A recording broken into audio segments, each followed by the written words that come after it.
To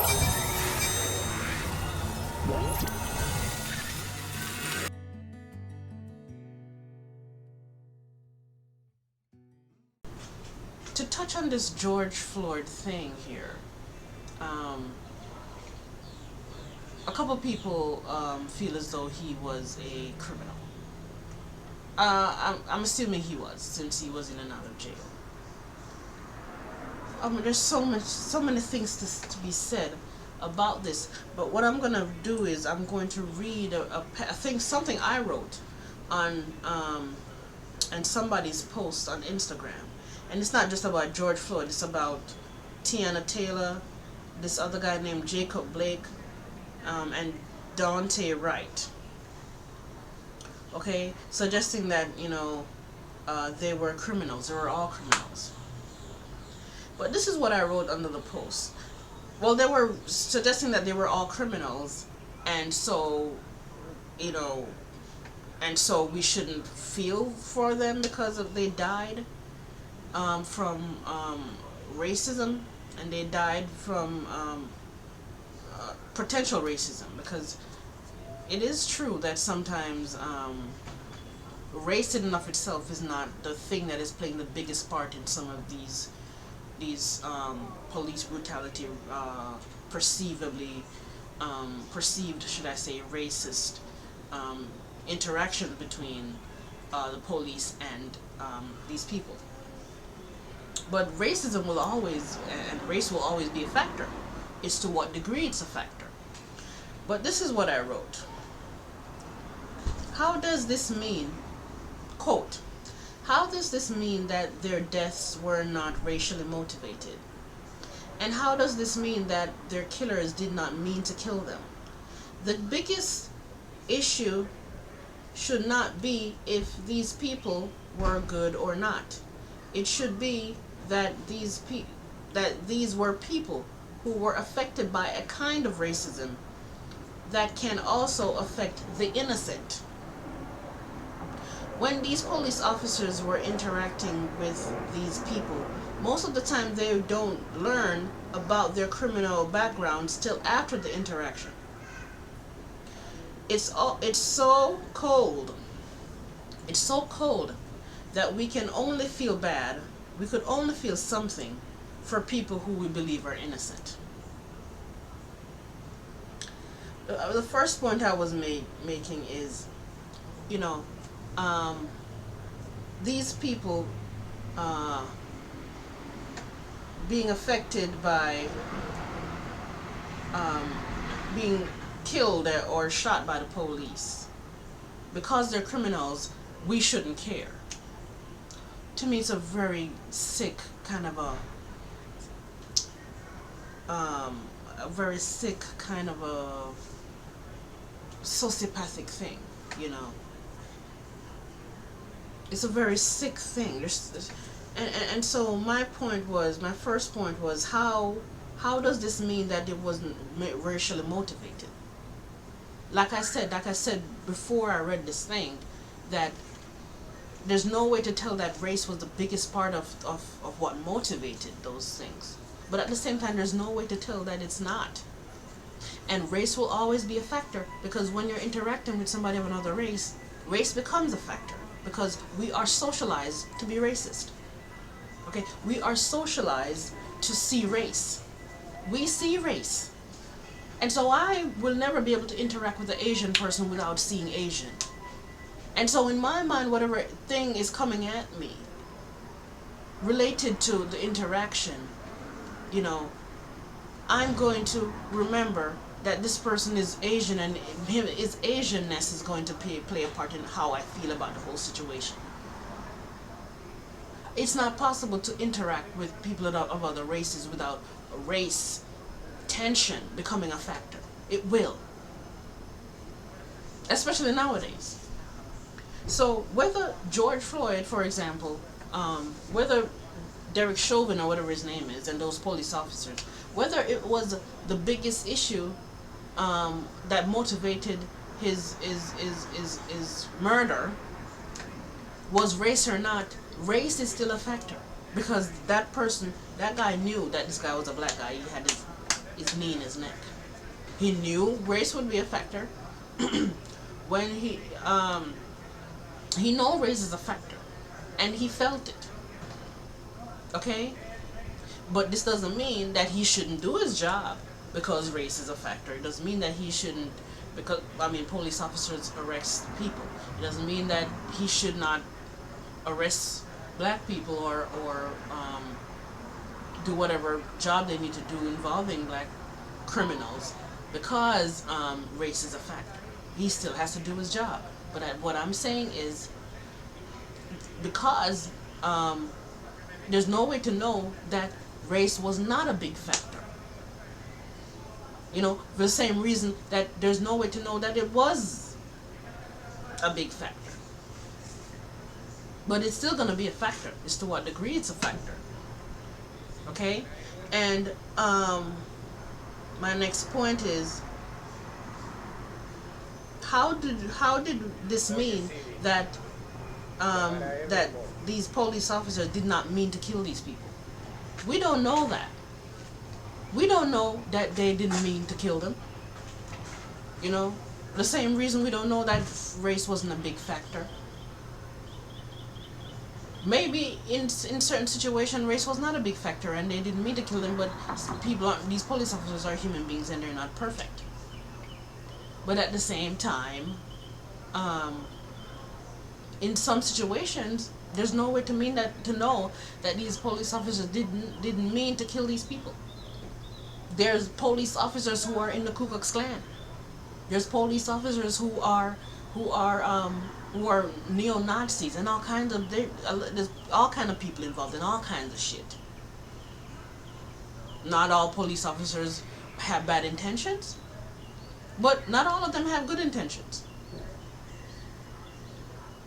Okay? Okay. And the biggest issue should not be if these people were good or not. It should be that these people were affected by a kind of racism that can affect the innocent. You know, you're talking about a situation here. But I guess these people like Candace Owens and all these other people who are talking shit would say to me, well, again, we don't know that race was it was because these people were black that these police officers end up killing them. Okay? But still, like I say, race will always be a factor. Okay? And why the biggest issue is whether or not they're criminals. The issue is racism we're dealing with. Okay? This means that if a police officer or any white person or any person is interacting with a black person or any person of another race, right? Whether this person is a criminal or not, what was done to them is what we should be focused on. Because this police officer is doing something to someone, okay, that could be a criminal or may not be a criminal. The things that they're doing to these people affect the innocent too, the innocent people that you love so much. Okay? It affects the innocent. And that anybody that they're dealing with like that could have been innocent. And my issue is not whether it is people being innocent or not innocent. My issue is, why don't the human life value enough? And why don't life value enough to us that we want to? We should want to have people, living beings, feel as though there can be some compassion for them whether or not they're criminals. It's just like some black women I hear suggesting that certain black guys that died by the hands of the police don't deserve their support because these men they hated black women. I don't know, man. Maybe something is wrong with me. But how could you be so cold? How could you be so? It's sociopathic. People are sociopathic. The human condition is sociopathic. People are sociopathic and they don't know, because these sociopathic way that the things that the way that they are is accepted, is socially accepted to just to just ditch a criminal and throw him anywhere and do it and kill him and execute him because he's a criminal. You know, it doesn't matter what this person is going through. It doesn't matter about their mental illness. It doesn't matter about their inherent sociopathy that you yourself suffer from. But of course, you don't know you suffer from it because you project and deflect everything away from you onto these criminals. Why don't the human life value enough that whether somebody is a criminal or not, we could feel something for them? The issue we're dealing with here is not whether these people are criminals. It's like they're affected by a kind of racism, and racism that could affect the very innocent people that you like, the innocent people that you love, the so-called innocent people. Because everybody, you know, they say in the Bible, the person who without sin cast the first stone. Somebody like Candace Owen, bitch, we don't know what you're up to. We don't know. How innocent are you? How innocent is anyone? How innocent am I? If people should just die at the hands of the racist police or should just die because they're criminals, we all should just die because nobody's really innocent. You see, we all should be murdered and executed because everybody has sins. Everybody has something. You have something, okay, that makes you an asshole. And I heard there's a saying that says no matter how good you are, in somebody's story you're an asshole. So you might think you're good and nice and really you've been an asshole to somebody in some way, or you've been perceived that way. Look at somebody like Candace Owens. You know, people perceive her to be an asshole. I don't think she's an asshole in every way, and I don't think that everything she stands for is terrible. I don't think she's an altogether bad, horrible person. And there's some points that she might make that I agree with.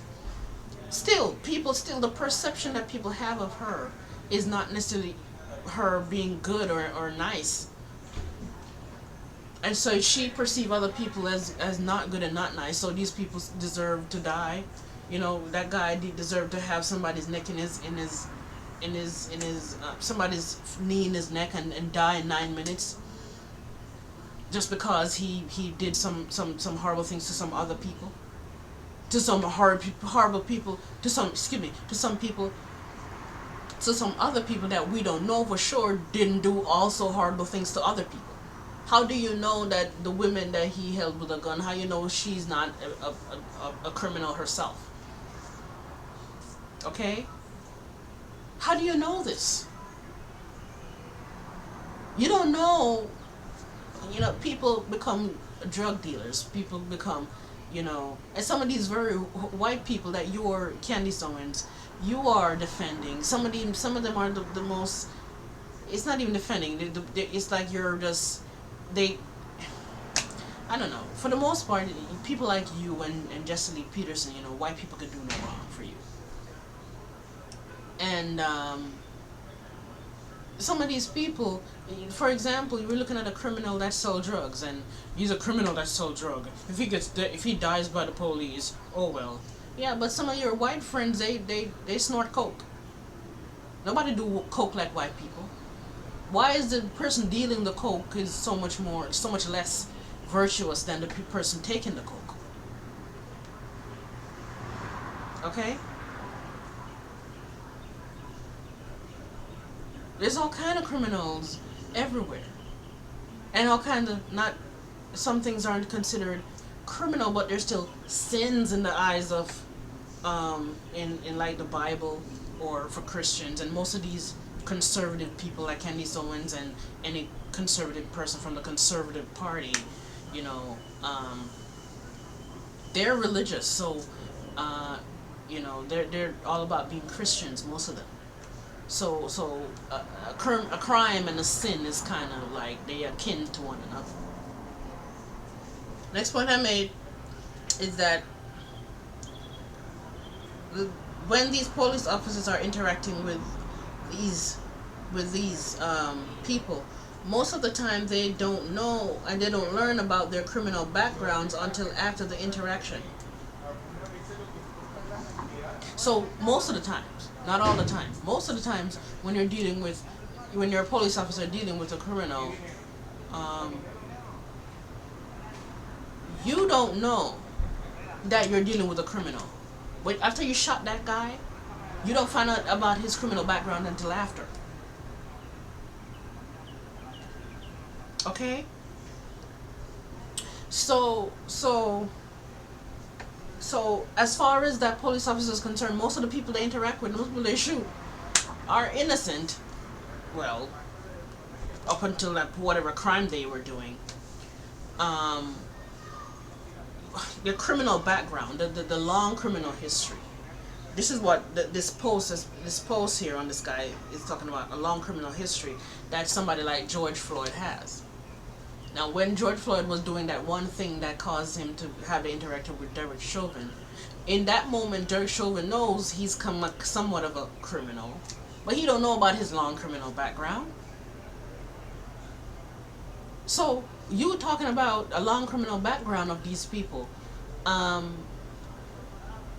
it really doesn't really, it's just a really cold thing. Because those police officers don't know about that background until after they shoot these people, after after the interaction that resulted in a shooting and or the death from the shooting. Okay? So as far as they're concerned, they're dealing with a person that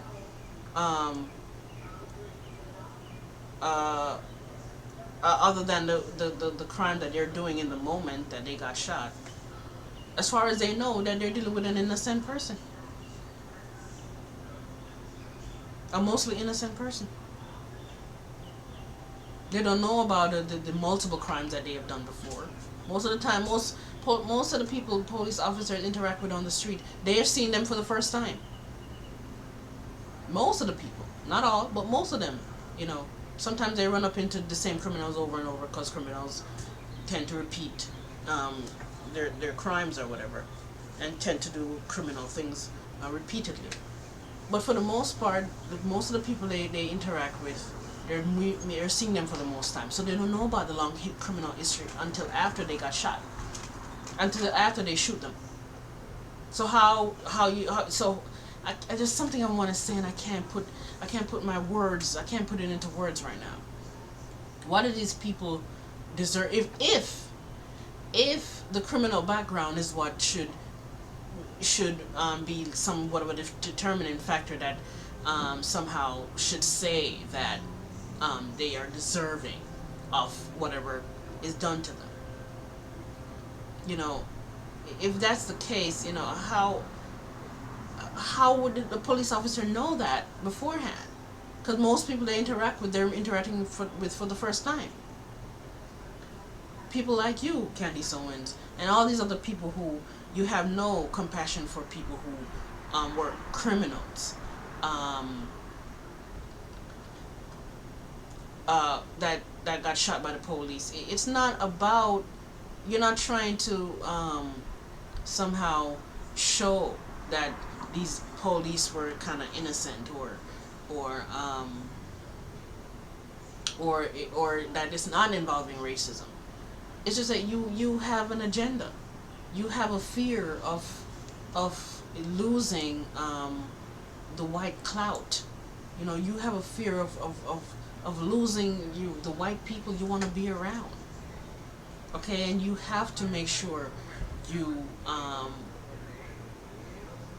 jump on their side for, you know, because if you ever should fuck around and not get on their side, you're going to lose them. And the comedian Godfrey made a point in his video when he was commenting on that very thing that Candace Owens was saying. I think he was trying to say that, you know, when people get in these interracial relationships, you know, it has an influence on on their politics, and it does. Because, you know, if Candace Owens she believes subconsciously that if she ever like not take a white person's side, she's gonna lose her white husband. She's gonna lose her white friend. She's gonna lose the people she valued the most. It's all about what she values, and what you value. You value the company of white people more so than black people. And I'm not saying that this is wrong or right, because this is where you are emotionally, and everybody has that inside of them where they value certain people more than the other,